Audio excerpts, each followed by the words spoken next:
وسارعوا إلى مغفرة من ربكم وجنة عرضها السماوات والأرض أعدت للمتقين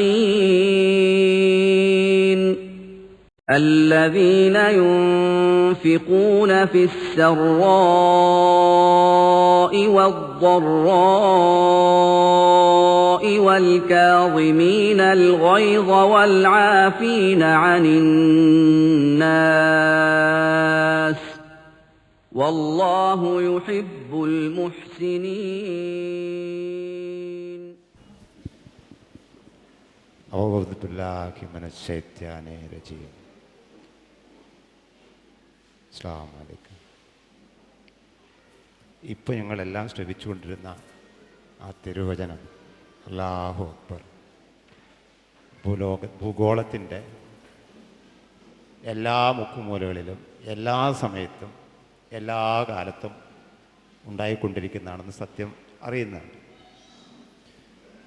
ഞാൻ പങ്കെടുത്തത് എൻ്റെ പ്രിയപ്പെട്ടൊരു സ്നേഹിതൻ്റെ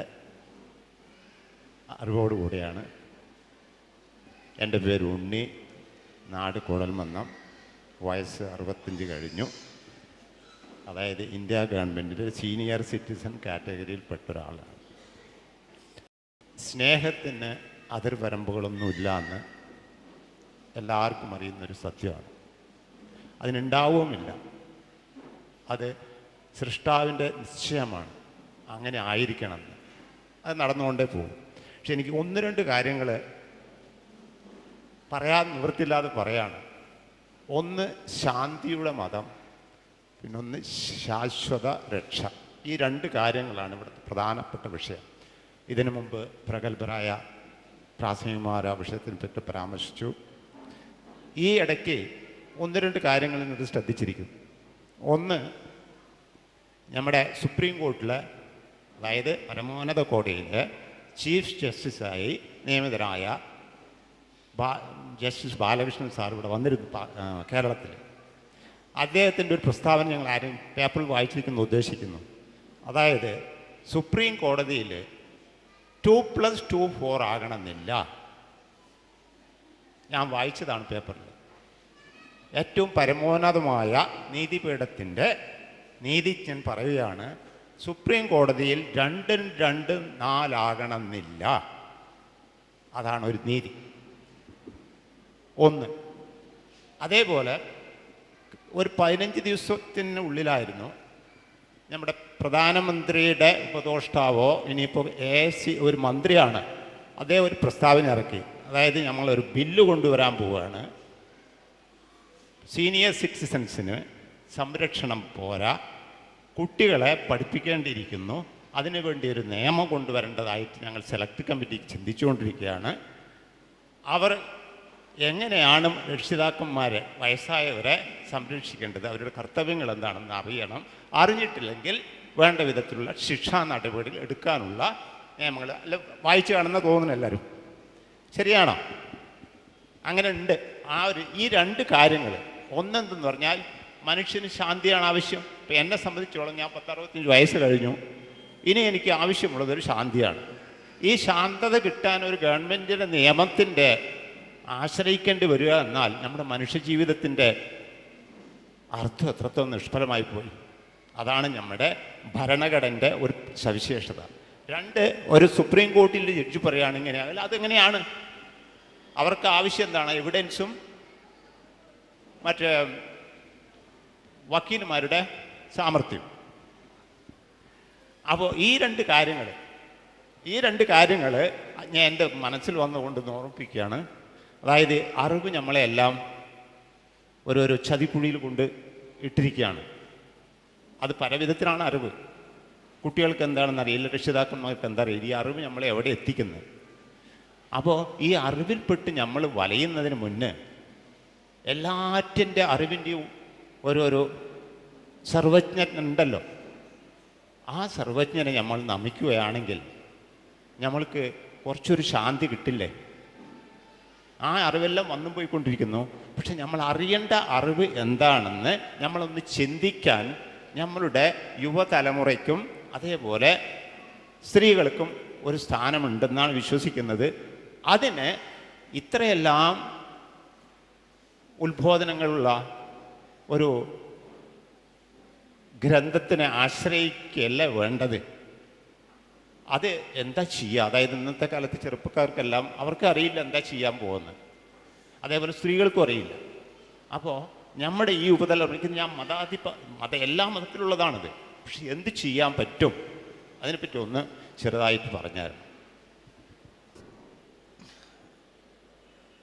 ബഹുമാനായ സഹോദരൻ അദ്ദേഹത്തിൻ്റെ ജീവിതാനുഭവങ്ങളിൽ നിന്ന് കുറേ കാര്യങ്ങൾ നമ്മുടെ മുന്നിൽ അവതരിപ്പിച്ചിരിക്കുകയാണ്. യഥാർത്ഥത്തിൽ കേവല നിയമത്തിനപ്പുറത്ത് ഞാൻ നേരത്തെ പറഞ്ഞതുപോലെ മനുഷ്യരുടെ ധാർമ്മികതയുമായി ബന്ധപ്പെട്ടുകൊണ്ട് സ്ഥിതി ചെയ്യുന്ന ഒരുപാട് കാര്യങ്ങളുണ്ട്. ഇന്ത്യ ഏത് നിയമം പാസാക്കിയാലും വാർദ്ധക്യത്തിലുള്ള മാതാപിതാക്കളെ സംരക്ഷിപ്പിക്കുവാൻ ഒരു നിയമ സംവിധാനത്തിന് നിർബന്ധമായി നടപ്പാക്കുവാൻ സാധ്യമല്ല എന്നുള്ളതാണ് സത്യം. അതിനപ്പുറത്ത് മക്കളുടെ ധാർമ്മികമായ ഉത്തേജനത്തിലൂടെ മാത്രമേ വ്യക്തമായി ഇങ്ങനെ മാതാപിതാക്കൾക്ക് സംരക്ഷണം എന്നതിലപ്പുറത്ത് അവർക്ക് സ്നേഹവും കാരുണ്യവും നൽകുവാൻ തക്ക രൂപത്തിൽ മക്കളെ വാർത്തെടുക്കാൻ സാധിക്കുള്ളൂ. അവിടെയാണ് ഇസ്ലാമിൻ്റെ നിയമങ്ങൾ, ഈ രംഗത്തുള്ള നിർദ്ദേശങ്ങൾ പ്രസക്തമാകുന്നത്. പരിശുദ്ധ ഖുർആനിൽ പടച്ച തമ്പുരാനെ മാത്രം ആരാധിക്കുന്ന നിയമത്തിനോടൊപ്പം ഖളാ റബ്ബുക അല്ലാ തഅബുദു ഇല്ലാ ഇയ്യാഹു വബിൽ വാലിദൈനി ഇഹ്സാന എന്നാണ് പിന്നീട് പറയുന്നത്. നിങ്ങളോട് നിങ്ങളുടെ രക്ഷിതാവ് അവനെ മാത്രം ആരാധിക്കണമെന്ന് നിർബന്ധമായ നിയമം നിങ്ങളോട് അനുശാസിച്ചിരിക്കുന്നു എന്ന് പറയുന്നതോടൊപ്പം ആ പടച്ച തമ്പുരാൻ്റെ നിർബന്ധമായ അനുശാസനയായി മാതാപിതാക്കളോട് നന്മ ചെയ്യണമെന്നുള്ള കാര്യം പറഞ്ഞത്. അഥവാ എന്നിട്ട് പറയുന്നത്, മാതാപിതാക്കളിൽ ആരെങ്കിലും ഒരാൾ വാർദ്ധക്യത്തിലെത്തി നിങ്ങളുടെ അടുത്തുണ്ടാകുമ്പോൾ അവർക്ക് നേരെ കാരുണ്യത്തിൻ്റെ ചിറകുകൾ നിങ്ങൾ താഴ്ത്തി കൊടുക്കണം എന്നാണ്. കാരുണ്യത്തിൻ്റെ ചിറകുകൾ താഴ്ത്തി കൊടുക്കണം. വല്ലാത്ത പ്രയോഗമാണ് പരിശുദ്ധ ഖുർആന്റെ പ്രയോഗം. ചുരുക്കത്തിൽ നിയമങ്ങൾക്കപ്പുറത്ത് മനുഷ്യരുടെ ധാർമ്മികതയെ ഉത്തേജിപ്പിച്ചുകൊണ്ട് വളരെ കൃത്യമായി പടച്ച തമ്പുരാനിലുള്ള ബോധം വളർത്തിക്കൊണ്ട് ഇസ്ലാം മാനവികമായ പ്രശ്നങ്ങൾക്ക് പരിഹാരം കാണുകയാണ്. നിയമത്തിന് നിയമത്തിൻ്റെതായ വശമില്ല എന്നല്ല ഞാൻ പറയുന്നത്, മറിച്ച് നിയമത്തിനപ്പുറത്ത് കാര്യങ്ങൾ നടപ്പാക്കണമെങ്കിൽ, വിശേഷിച്ചും വൈകാരികതയുമായി ബന്ധപ്പെട്ട കാര്യങ്ങൾ നടപ്പാക്കണമെങ്കിൽ വിശ്വാസത്തിന് മനുഷ്യരുടെ രൂഢമൂലമായി കഴിഞ്ഞ മാനസികമായ തലത്തിന് എല്ലാം തന്നെ ഒരുപാട് ചെയ്യാനുണ്ട്. ഇസ്ലാം ചെയ്യുന്നത് മനുഷ്യരുടെ വിശ്വാസപരമായ പരിവർത്തനത്തിലൂടെ ജീവിതത്തെ മൊത്തത്തിൽ പരിവർത്തിപ്പിക്കുകയാണ്, എല്ലാ ബന്ധങ്ങളെയും പരിവർത്തിപ്പിക്കുകയാണ്. ബഹുമാന്യ സുഹൃത്ത് സൂചിപ്പിച്ചതുപോലെ വേദഗ്രന്ഥം അടിസ്ഥാനപരമായി മനുഷ്യർക്ക് വഴി കാണിക്കുന്ന, മനുഷ്യരുടെ കരവിരുതുകളൊന്നും നടന്നിട്ടില്ലാത്ത പരിശുദ്ധ ഖുർആൻ ജീവിതത്തിൻ്റെ ഓരോ രംഗത്തേക്കും നൽകുന്ന വഴിവിളക്കുകൾ പരിശോധിക്കുകയും അതനുസരിച്ച് ജീവിതത്തെ ക്രമപ്പെടുത്തുകയും ചെയ്യാൻ നമ്മൾ ഓരോരുത്തരും ശ്രമിക്കേണ്ടതുണ്ട്. അതാണ് ബഹുമാന്യ ജ്യേഷ്ഠ സുഹൃത്തും ഇവിടെ സൂചിപ്പിച്ചിട്ടുള്ളത്. അത് ഞാൻ അടിവരയിടാനാണ് ഞാനും ആഗ്രഹിക്കുന്നത്. അസ്സലാമു അലൈക്കും. ഞാൻ മറ്റൊരു സഹോദരിക്ക് വേണ്ടിയാണ് ഈ ചോദ്യം ചോദിക്കുന്നത്. അവർക്ക് ചോദിക്കാൻ ചെറിയൊരു വിഷമമുള്ളതുകൊണ്ടാണ്. അവർ പറയുന്നതും മറ്റൊരു സ്ത്രീയുടെ കാര്യത്തെക്കുറിച്ചാണ്. അവരുടെ ഭർത്താവിൽ നിന്ന് ആ സ്ത്രീക്ക് നിരന്തരമായി പീഡനം അനുഭവിക്കേണ്ടി വരുന്നു. ഭർത്താവ് കള്ളു കുടിച്ചു വന്നും മറ്റും വല്ലാത്ത ഉപദ്രവമാണ്. ആ ഭർത്താവാണെങ്കിൽ ഈ സ്ത്രീയെ ബന്ധം വേർപ്പെടുത്താൻ ഉദ്ദേശിക്കുന്നുമില്ല. ഞാൻ കാണിക്കുന്നതെല്ലാം സഹിക്കണമെന്നാണ് അത്ര ഭർത്താവ് പറയുന്നത്. അപ്പോൾ ഇസ്ലാമിക നീതി നടപ്പാക്കുമ്പോൾ ഇതിനെന്താണ് ഒരു പോംവഴി?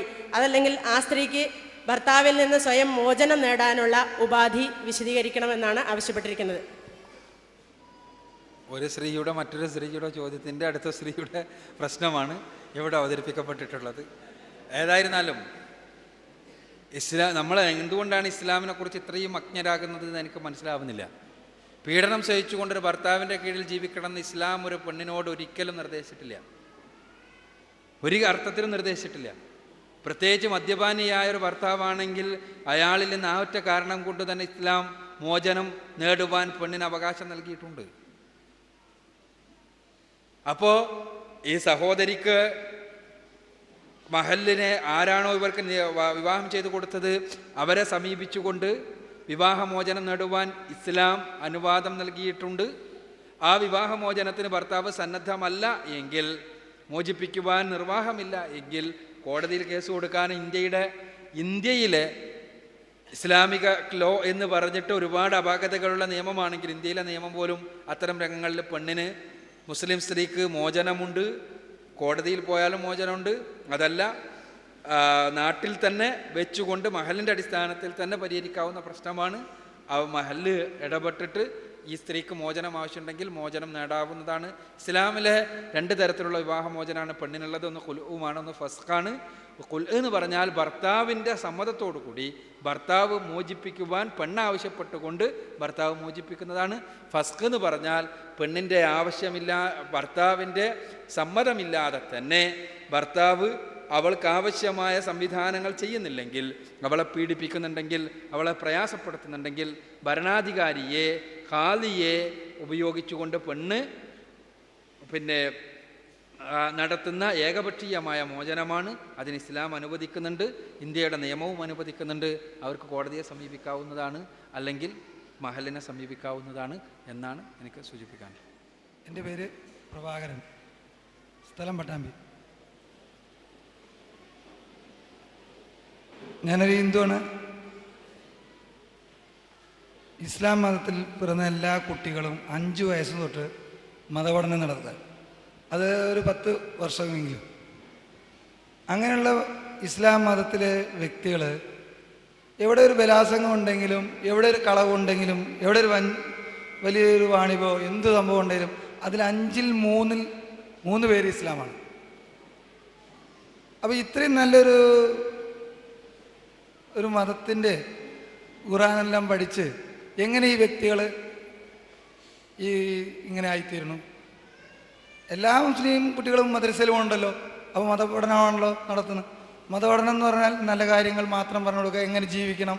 ഇപ്പോൾ അക്ബർ സാർ പറഞ്ഞു കേട്ടു,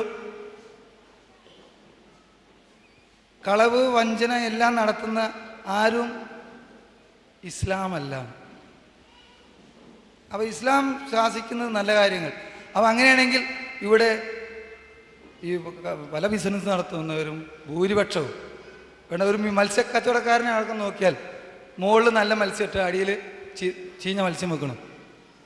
അപ്പോൾ അദ്ദേഹം പോലും ഇസ്ലാമല്ലാതെ തീരല്ലോ. അതുപോലെ പിന്നെ ഈ കൊറിയൻ സാധനങ്ങൾ വിൽക്കുന്ന ഭൂരിപക്ഷം, നമ്മളറിയപ്പെടുന്ന ഭൂരിപക്ഷം ആൾക്കാരും ബിസിനസ്സുകാരും ഇസ്ലാമാണ്. അവരൊക്കെ ഇങ്ങനെ വഞ്ചിക്കുക. ഇത്രയും നല്ല ഇതെല്ലാം പഠിച്ച് ഇസ്ലാം ശാന്തിയുടെ മതം, ശാശ്വത രക്ഷ, എങ്ങനെ ആയിത്തീരണം? അതിനെപ്പറ്റി സാറൊന്ന് വിശദീകരിച്ചോ. പ്രഭാകരൻ്റെ ചോദ്യം, ഈ ഖുർആനും ഇതെല്ലാം പഠിച്ചിട്ട് ചെറുപ്പത്തിലെ മദ്രസാ വിദ്യാഭ്യാസം എല്ലാം കിട്ടിയിട്ട് എന്തേ മുസ്ലിങ്ങൾ ഇങ്ങനെ ആയിപ്പോയി എന്നാണ്. ഞാനും അതിനെ ചോദിക്കാനാണ് ആഗ്രഹിക്കുന്നത്. സത്യത്തിൽ കുറച്ചൊരു എക്സാജറേഷൻ പ്രഭാകരൻ്റെ സംസാരത്തിനുണ്ടെങ്കിലും, എവിടെ എന്തൊരു പ്രശ്നം ഉണ്ടെങ്കിലും അതിലൊരു ശതമാനം ബഹുഭൂരിപക്ഷം മുസ്ലിങ്ങളാണ് എന്നതൊരു എക്സാജറേഷനാണ്.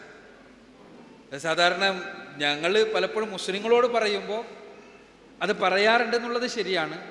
പക്ഷേ ഞങ്ങൾ കേരളത്തിലെ പൊതുവായ കണക്കെടുത്ത് നോക്കിയാൽ, കേരളത്തിലെ ജയിലുകളുമായിട്ട് ബന്ധപ്പെട്ട കണക്കെടുത്ത് നോക്കിയാൽ, പൊതുവെ ഒരു ഇവിടുത്തെ ജനസംഖ്യാ റേഷ്യോ അവിടെയും ഉണ്ട് എന്നുള്ളത് ഒഴിച്ചു നിർത്തിയാൽ മുസ്ലിങ്ങളാണ് എല്ലാറ്റിലും എന്ന് പറയാൻ സാധ്യമല്ല എന്നുള്ളത് സത്യമാണ്. ഞങ്ങൾ ആ വിഷയത്തിൽ കോടതികളുമായും നിയമപീഠങ്ങളുമായും ആ ജയിലുകളെല്ലാം ബന്ധപ്പെട്ട് പഠനങ്ങൾ നടത്തിയത് കൊണ്ട് തന്നെയാണ് അങ്ങനെ പറയുന്നത്. അഥവാ ശതമാനത്തിനനുസരിച്ച് വളരെ കൃത്യമായ സംവരണം പാലിക്കപ്പെടുന്നുണ്ട് ആ രംഗത്ത് എന്നതൊഴിച്ചു നിർത്തിയാൽ ഒരു എക്സാജറേഷൻ ആ രംഗത്ത് ആവശ്യമില്ല എന്നാണ് തോന്നുന്നത്. അഥവാ ബലാത്സംഗ കേസുകളിൽ മുസ്ലിങ്ങൾ പ്രകൃതിയാകാറുണ്ട്. എത്ര ശതമാനം മുസ്ലിങ്ങൾ കൂടുതലുള്ള സ്ഥലത്ത് മുസ്ലിങ്ങൾ അല്ല, കുറച്ചുള്ള സ്ഥലത്ത് ആ ശതമാനത്തിനനുസരിച്ച് അവിടെ മുസ്ലിങ്ങൾ, അങ്ങനെയാണ് ഉണ്ടാകാറുള്ളത്. ഇതിനെന്താണ് കാരണം? ചോദ്യം വളരെ പ്രസക്തമാണ്. എന്തുകൊണ്ട് ബാക്കിയുള്ളവരിൽ നിന്ന് വ്യത്യസ്തമായ ഒരു അസ്തിത്വം മുസ്ലിങ്ങൾക്ക് പ്രകടിപ്പിക്കാൻ കഴിയുന്നില്ല? ഉത്തരം വളരെ വ്യക്തമാണ്.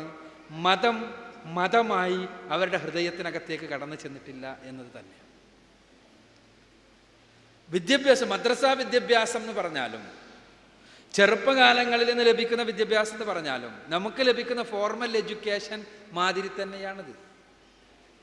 നമ്മുടെ സ്കൂൾ എഡ്യൂക്കേഷനിലും നമ്മൾ അടിസ്ഥാനപരമായി ധാർമ്മിക വിദ്യാഭ്യാസം കൊടുക്കുന്നുണ്ട്. മതപഠനം എല്ലാം ഒഴിവാക്കി നിർത്തുക നമ്മൾ. മുസ്ലിമിനോ ഹിന്ദുവിനും ക്രിസ്ത്യാനിക്കും ഒന്നും സ്കൂളിൽ നിന്ന് നീ കക്കണമെന്നോ കൊള്ള നടത്തണമെന്നോ വ്യഭിചരിക്കണമെന്നോ മദ്യപിക്കണമെന്നോ ബലാത്സംഗം ചെയ്യണമെന്നോ ഒന്നും നമ്മൾ പഠിപ്പിക്കണില്ല. തിരിച്ചാണ് താനും നമ്മൾ അതിനനുസരിച്ചുള്ള ധാർമ്മിക വിദ്യാഭ്യാസത്തിന് പറ്റിയ കോലത്തിൽ തന്നെയാണ് നമ്മൾ സിലബസ് ഉണ്ടാക്കുന്നത്, പാഠപുസ്തകം ഉണ്ടാക്കുന്നത്, അല്ല ഉണ്ടാക്കുന്നത്. നിയമം അങ്ങനെ തന്നെയാണ്. നിങ്ങൾ ആലോചിച്ച് നോക്കുക, നിയമം എത്ര സുന്ദരമായിട്ടാണ് ഇവിടുത്തെ ഓരോ നിയമങ്ങളുള്ളത് അല്ലേ? ഇവിടുത്തെ സ്ത്രീകൾക്കെതിരെയുള്ള ഏറ്റവും വലിയ അതിക്രമമായി എല്ലാവർക്കും അറിയാവുന്ന സ്ത്രീധനം, അതിനെതിരിൽ അതിശക്തമാണ് ഇന്ത്യ രാജ്യത്തിലെ നിയമം, അതിശക്തമാണ്. പക്ഷേ എന്താ കാര്യം? ഞാൻ പറഞ്ഞു വരുന്നത് ഇതിൻ്റെയൊന്നും കുറവല്ല യഥാർത്ഥത്തിലുള്ളത്. മതം യഥാർത്ഥത്തിൽ അടിച്ചേൽപ്പിച്ചുകൊണ്ടുണ്ടാകേണ്ട ഒരു സാധനമല്ല, ഹൃദയത്തിനകത്തുനിന്ന് സ്വാഭാവികമായി നിർഗളിക്കേണ്ട ഒരു സാധനം. ആ സ്വാഭാവികമായി നിർഗളിക്കുമ്പോൾ ഒരവസരത്തിലും മനുഷ്യർക്ക് തെറ്റ് ചെയ്യാൻ സാധ്യമല്ലാത്ത വിധം അവൻ്റെ മനസ്സ് അവനെ ദൈവബോധം പ്രേരിപ്പിച്ചുകൊണ്ടേയിരിക്കും. നിങ്ങൾ ഇസ്ലാമിക ചരിത്രത്തിൽ നിങ്ങൾ നോക്കുക, ഒരു ചെറിയ സംഭവം, ചരിത്രത്തിൽ ഇന്നലകളിൽ മാത്രമല്ല എന്നും ആവർത്തിച്ചുകൊണ്ടിരിക്കുന്ന സംഭവം. ഞാൻ ചരിത്രം രേഖപ്പെടുത്തപ്പെട്ട ഒരു കാലഘട്ടത്തിലാണല്ലോ നമ്മൾക്ക് എടുത്ത് പറയാൻ കഴിയുള്ളൂ. പ്രവാചകന്റെ സദസ്സിലേക്ക് ഒരാൾ കയറി വരുന്നു. ഇസ്ലാമിക രാഷ്ട്രത്തിന്റെ നേതൃത്വമാണല്ലോ പ്രവാചകൻ. അയാൾ പറയുന്നത്, ഞാൻ വ്യഭിചരിച്ചു പോയി പ്രവാചകരെ, എന്നെ ഇസ്ലാമിലെ ശിക്ഷ എനിക്ക് നൽകണം എന്നാണ്. വിവാഹിതനാണ് ആൾ, അതുകൊണ്ട് തന്നെ കൊല്ലണം എന്നാണ് ഇസ്ലാമിന്റെ നിയമം. ഇത് പറയുന്നത് വളരെ ദുർബലമായ ഒരു നിമിഷത്തിൽ ഞാൻ തെറ്റ് ചെയ്തു പോയി. ആ തെറ്റിന് അതിന് പശ്ചാത്താപം വരുമ്പോൾ അതിൻ്റെ ഭൗതികമായ ശിക്ഷ ഏറ്റെടുക്കാൻ ഞാൻ സന്നദ്ധമാണ്. ഇവിടെ നിന്ന് അതുകൊണ്ട് അനുഭവിക്കുന്ന എല്ലാവിധ നാണക്കേടും ഞാൻ ഏറ്റെടുക്കാൻ സന്നദ്ധമാണ്. എന്തുകൊണ്ടെന്നാൽ എനിക്ക് പടച്ച തമ്പുരാന്റെ കോടതിയിൽ പടച്ച തമ്പുരാന്റെ മുന്നിൽ രക്ഷപ്പെടണം. ഇതൊരു വല്ലാത്ത മാനസികാവസ്ഥയാണ്. ഈ മാനസികാവസ്ഥയാണ് യഥാർത്ഥത്തിൽ ഇസ്ലാം ക്രിയേറ്റ് ചെയ്യുന്നത്, ഇസ്ലാം സൃഷ്ടിക്കുന്നത്. അതുണ്ടാവണമെങ്കിൽ നീ നിസ്കരിക്കണം, 5 നേരം നിസ്കരിക്കണം, 5 നേരം നിസ്കരിക്കണം എന്നുള്ള പാഠം കൊണ്ട് സാധ്യമല്ല. അതുണ്ടാകണമെങ്കിൽ നിസ്കാരത്തിലെ കേവലമായ അക്ഷരങ്ങളോ പ്രാർത്ഥനകളോ ഉരുവിട്ട് പഠിക്കുന്നത് കൊണ്ടും സാധ്യമല്ല. അവിടെ മതം ജീവിതഗന്ധിയായി, അതിൻ്റെ ആദർശങ്ങളായി, അതിൻ്റെ കൃത്യമായ മാനസിക തലത്തിലുള്ള മാറ്റമായി പ്രത്യക്ഷപ്പെടാൻ കഴിയണം. തീർച്ചയായും പ്രഭാകരന്റെ ചോദ്യം മുസ്ലിം സമുദായത്തോടാണ്. നമ്മുടെ മദ്രസാ വിദ്യാഭ്യാസം മറ്റു സമൂഹങ്ങളിൽ നിന്ന് വ്യത്യസ്തമായ ഒരു തലത്തിലുള്ള ആളുകളെ സൃഷ്ടിക്കുന്നില്ലെങ്കിൽ അത് അടിസ്ഥാനപരമായി കാര്യമൊന്നുമില്ല. കേവല ആചാരങ്ങൾ പഠിപ്പിക്കാൻ വേണ്ടിയുള്ള ഒരു പർണശാലകൾ മാത്രമാണത് എന്നുള്ളതാണ് വരിക. മാറണം. അവിടെ ഖുർആൻ കൃത്യമായി പഠിക്കുന്ന ഒരാളെ സംബന്ധിച്ചിടത്തോളം, വ്യക്തമായി പരിശുദ്ധ ഖുർആനും പ്രവാചക ചര്യകളും പഠിക്കുന്ന ഒരാളെ സംബന്ധിച്ചിടത്തോളം തീർച്ചയായും ഞാൻ പറഞ്ഞ പോലെ തന്നെ തെറ്റുകൾ ചെയ്യാൻ സാധ്യമല്ല. എനിക്ക് ഇപ്പോൾ മിനിയാന്ന് ഏതാനും ദിവസങ്ങൾക്ക് മുമ്പ് പരിചയപ്പെട്ടൊരു സുഹൃത്ത്, ഒരു മുസ്ലിം സുഹൃത്ത് തന്നെ, ചെറുപ്പത്തിലെ മുസ്ലിമായ സുഹൃത്ത് തന്നെ. പക്ഷെ അയാൾ ഇപ്പോൾ പോകുന്നത് തീവണ്ടിയിൽ നിന്നാണ് പരിചയപ്പെടുന്നത്. പോകുന്നതന്നെ എന്താ വെച്ചാൽ അയാളുടെ ഭാര്യാപിതാവിൻ്റെ അടുത്തേക്കാണ്.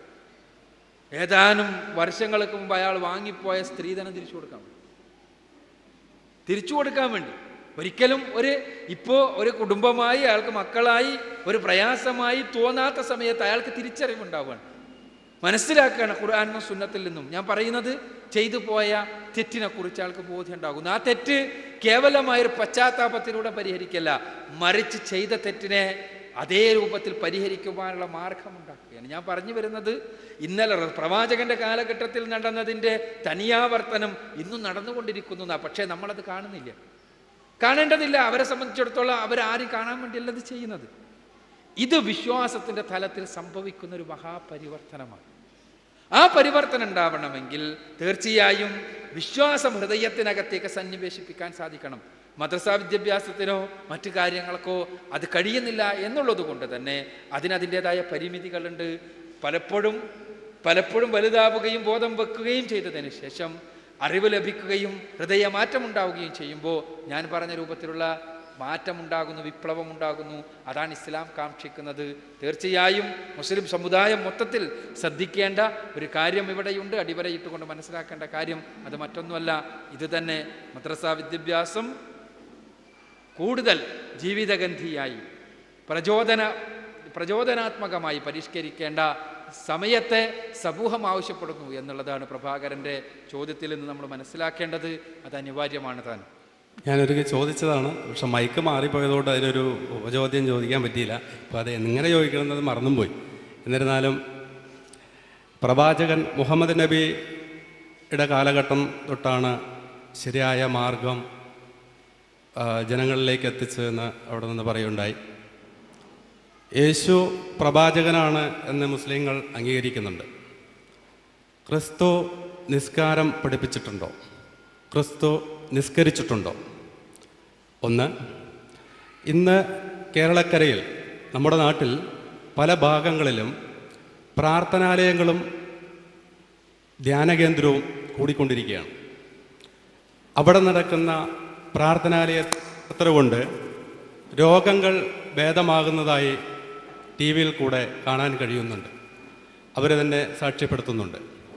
അവിടെ നടക്കുന്നത് ദൈവികമായ ഒരു പ്രാർത്ഥനയാണോ, അത് ആര് പഠിപ്പിച്ച പ്രാർത്ഥനയാണ് എന്നാണ് എനിക്ക് അറിയേണ്ടത്. ക്രിസ്തുവും പ്രവാചകന്മാരുമെല്ലാം നമസ്കരിച്ചിട്ടുണ്ടോ എന്നുള്ളതാണ് ആദ്യത്തെ ചോദ്യം. തീർച്ചയായും ഉണ്ട് എന്നാണ് ഉത്തരം. എന്നാൽ ഈ രൂപത്തിലായിരുന്നുവോ, ഇപ്പോൾ മുസ്ലിങ്ങൾ നടത്തുന്ന പോലെയായിരുന്നുവോ നമസ്കാരം? ആയിരിക്കണമെന്നില്ല. പ്രവാചകന്മാരെല്ലാം പഠിപ്പിച്ച ആദർശം ഒന്നാണ്. പക്ഷേ കർമ്മമാർഗങ്ങൾ വ്യത്യസ്തമാകാം.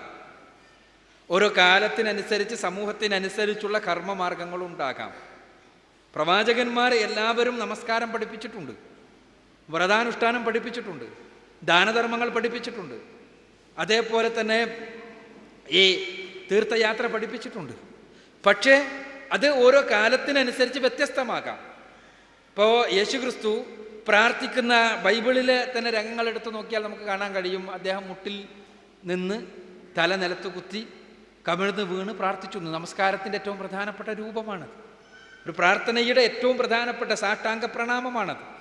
ബൈബിളിൽ തന്നെ മത്തായിയുടെ സുവിശേഷം 26-ാം അധ്യായത്തിലെ 39-ാമത്തെ വചനത്തിൽ നമ്മൾക്കിത് കാണാം. ഞാൻ പറഞ്ഞു വരുന്നത്, ക്രിസ്തു പ്രാർത്ഥിച്ചിട്ടുണ്ട്. അതേപോലെ തന്നെ മോശയുടെ കാലഘട്ടത്തിൽ തന്നെ അദ്ദേഹം ആരാധനകൾ നടത്താൻ വേണ്ടി തയ്യാറായ സമയത്ത് ശാരീരിക ശുദ്ധി വരുത്തുന്നത് നമുക്ക് കാണാൻ കഴിയും. പുറപ്പാട് പുസ്തകവും ആവർത്തന പുസ്തകവും വായിച്ചാൽ നമുക്ക് വളരെ കൂടുതൽ കാണാൻ കഴിയും. ഞാൻ പറഞ്ഞു, മുസ്ലിങ്ങൾ ഇപ്പോൾ നമസ്കാരത്തിന് മുമ്പ് ശാരീരിക ശുദ്ധി വരുത്തുന്നത് പോലെ, ഒതു എടുക്കുന്നത് പോലെയുള്ള കർമ്മങ്ങൾ മുമ്പുണ്ട്. പക്ഷെ ഇതേ രൂപത്തിൽ തന്നെ ആവണമെന്നില്ല. ഓരോ കാലത്തിനനുസരിച്ച് വ്യത്യസ്തമാകാം. അത് പടച്ച തമ്പുരാൻ്റെ നിർദ്ദേശത്തിൻ്റെ അനുസൃതമായി തന്നെയാണ് വ്യത്യസ്തത കൂടി എന്നുള്ളതാണ് നമ്മൾ മനസ്സിലാക്കേണ്ടത്. ഇനി രണ്ടാമത്തെ പ്രശ്നം, ഇപ്പോൾ ധ്യാനങ്ങൾ നടക്കുന്ന എല്ലായിടത്തും രോഗശാന്തി ശുശ്രൂഷ പലതുമാണ്.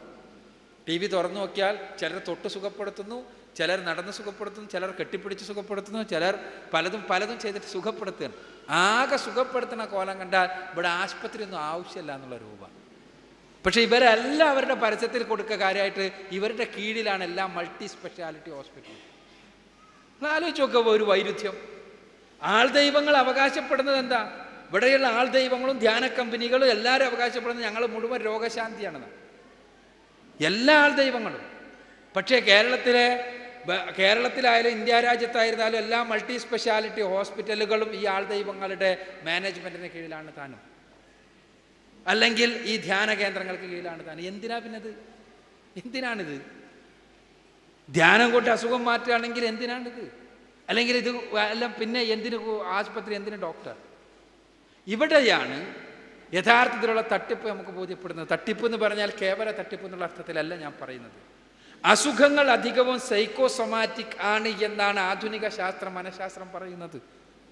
അഥവാ മനോജന്യ രോഗങ്ങൾ എന്ന് മലയാളത്തിൽ പറയാം. മനസ്സിൽ ഉണ്ടാകുന്ന താഠന പീഡനങ്ങളിൽ നിന്ന് രൂപമെടുക്കുന്ന ശാരീരിക രോഗങ്ങൾ.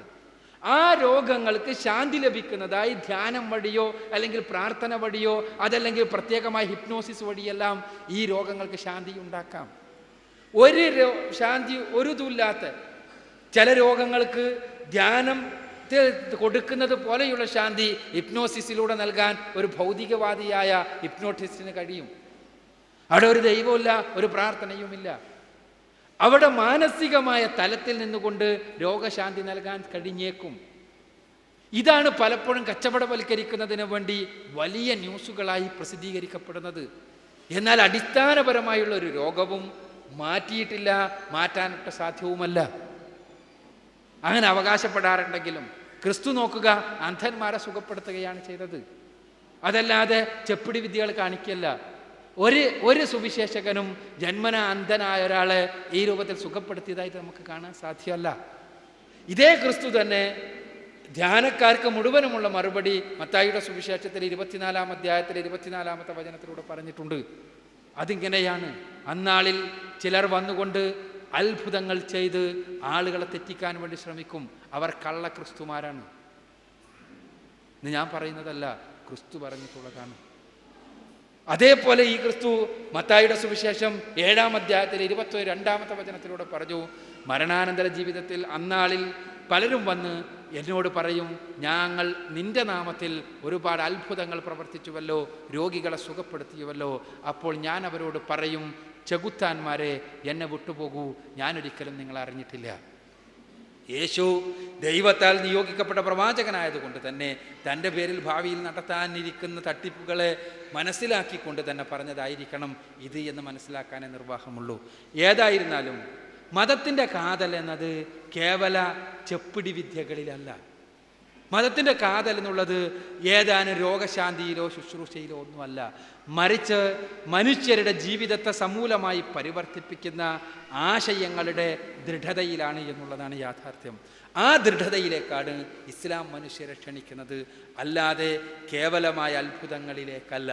സഹോദരങ്ങളെ, അതുകൊണ്ട് തന്നെ ഇസ്ലാമിക പ്രമാണങ്ങളെ നിങ്ങൾ വായനക്ക് വിധേയമാക്കണം എന്നാണ് വളരെ വിനീതമായി എനിക്ക് അഭ്യർത്ഥിക്കുവാനുള്ളത്. നേരത്തെ ഉള്ള ചോദ്യങ്ങൾക്ക് ഉത്തരം പറഞ്ഞപ്പോൾ സൂചിപ്പിച്ചതുപോലെ തന്നെ ഇവിടെ ഈ പ്രോഗ്രാം അവസാനിക്കുമ്പോൾ എൻ്റെ പ്രിയപ്പെട്ട സഹോദരങ്ങളോട് വളരെ വിനീതമായി സൂചിപ്പിക്കുവാനുള്ളത്, നിങ്ങൾ പടച്ച തമ്പുരാൻ്റെ അടുത്ത് നിന്ന് ഉള്ളത് എന്ന രൂപത്തിൽ സ്വയം പ്രഖ്യാപിച്ചുകൊണ്ട് നിലനിൽക്കുന്ന മനുഷ്യരുടെ കരവിരുതുകൾ നടന്നിട്ടില്ലാത്ത ദൈവികമായ സ്രോതസ് പരിശുദ്ധ ഖുർആൻ, അതിനെ പഠനവിധേയമാക്കുക എന്നാണ്.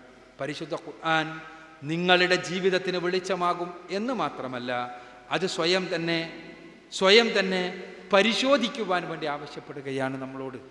നമ്മുടെ പരിശോധന, നമ്മുടെ യുക്തി ഉപയോഗിച്ച്, ബുദ്ധി ഉപയോഗിച്ച് പരിശോധന, അതല്ലാതെ അതിൽ നിന്ന് ഭസ്മം വരുമെന്നോ, അത് ഒന്ന് ഒഴിഞ്ഞാൽ ലോകത്തുള്ള എല്ലാ അസുഖങ്ങളും മാറുമെന്നോ, അങ്ങനെ അതുവഴി നിങ്ങൾ ഖുർആനിനെ സ്വീകരിക്കണമെന്നോ അല്ല.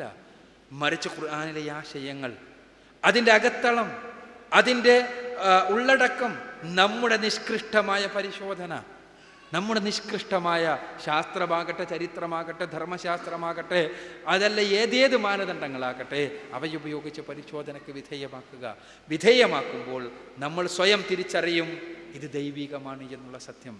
ആ തിരിച്ചറിവാണ് നമ്മെ സത്യത്തിലേക്ക്, നമ്മുടെ വിശ്വാസപരമായ അടിസ്ഥാനപരമായ മാറ്റത്തിലേക്ക് നയിക്കേണ്ടത്. നിങ്ങൾ പഠിക്കണം, മനസ്സിലാക്കണം, കൂടുതൽ അറിയണം. ആ അറിവ് നമ്മളെ സ്വാതന്ത്ര്യത്തിലേക്ക്, സത്യത്തിലേക്ക്, അങ്ങനെ ശാശ്വത ആധാരത്തിലേക്ക് നയിക്കും എന്നാണ് എനിക്ക് സൂചിപ്പിക്കുവാനുള്ളത്. മരണത്തിന് ശേഷം ഒരു ജീവിതമുണ്ട്. ആ ജീവിതം നമുക്ക് നിഷേധിക്കാൻ എളുപ്പമാണ്. പക്ഷേ ശാശ്വതമായ ആ ജീവിതത്തെ വന്ന് നമ്മുടെ അനുഭവത്തിൻ്റെ തലത്തിൽ നിൽക്കുമ്പോൾ നമുക്ക് ഒരിക്കലും അത് നിഷേധിക്കാൻ സാധ്യമല്ലാത്ത അവസ്ഥാവിശേഷം വരും. മരണാനന്തര ജീവിതത്തെക്കുറിച്ച് കൃത്യവും വ്യക്തവുമായ അറിവ് നൽകുന്ന ഒരേ ഒരു ഗ്രന്ഥമേ ഇന്ന് ഭൂമിയിൽ അവശേഷിക്കുന്നുള്ളൂ, അത് പരിശുദ്ധ ഖുർആനാണ്. ആ മരണാനന്തര ജീവിതത്തെക്കുറിച്ച് നിങ്ങൾ അറിയാൻ, മനസ്സിലാക്കാൻ ഖുർആൻ പഠനത്തിന് വിധേയമാക്കുക എന്നെൻ്റെ പ്രിയപ്പെട്ട സുഹൃത്തുക്കളോട് ആവശ്യപ്പെട്ടുകൊണ്ട് ഈ സന്ദേശ പ്രചാരണത്തിൽ നിങ്ങളെല്ലാവരും പങ്കാളികളാവുക എന്ന് പൊതുവായി എല്ലാവരോടുമായി അഭ്യർത്ഥിച്ചുകൊണ്ട് നിങ്ങൾക്ക് നിങ്ങളുടെ സേവനത്തിനു വേണ്ടി, ഈ പ്രദേശത്തുകാരുടെ സേവനത്തിനു വേണ്ടി, ഇസ്ലാമിനെ കൂടുതൽ അറിയാൻ, മനസ്സിലാക്കുവാൻ ഉള്ള ആളുകൾക്കുള്ള സൗകര്യത്തിനു വേണ്ടി പാലക്കാട് തന്നെ ഒരു റിച്ച് ഓഫ് ട്രൂത്ത് കേന്ദ്രം ആരംഭിച്ചിട്ടുണ്ട് എന്ന സന്തോഷ വാർത്ത നിങ്ങളെ അറിയിച്ചുകൊണ്ട് എൻ്റെ വാക്കുകൾ ഉപസംഹരിക്കുകയാണ്. വാഹൃദവാന അൽഹംദുലില്ലാഹി റബ്ബിൽ ആലമീൻ. അസ്സലാമു അലൈക്കും. ഇസ്ലാമിക പ്രബോധനം ഓരോ മുസ്ലിമിൻ്റെയും ബാധ്യതയാണ്. ഈ ബാധ്യത നിർവഹിക്കുന്നതിന് വേണ്ടിയുള്ള ഒരു കൂട്ടായ്മയാണ് നിച്ച് ഓഫ് ട്രൂത്ത്.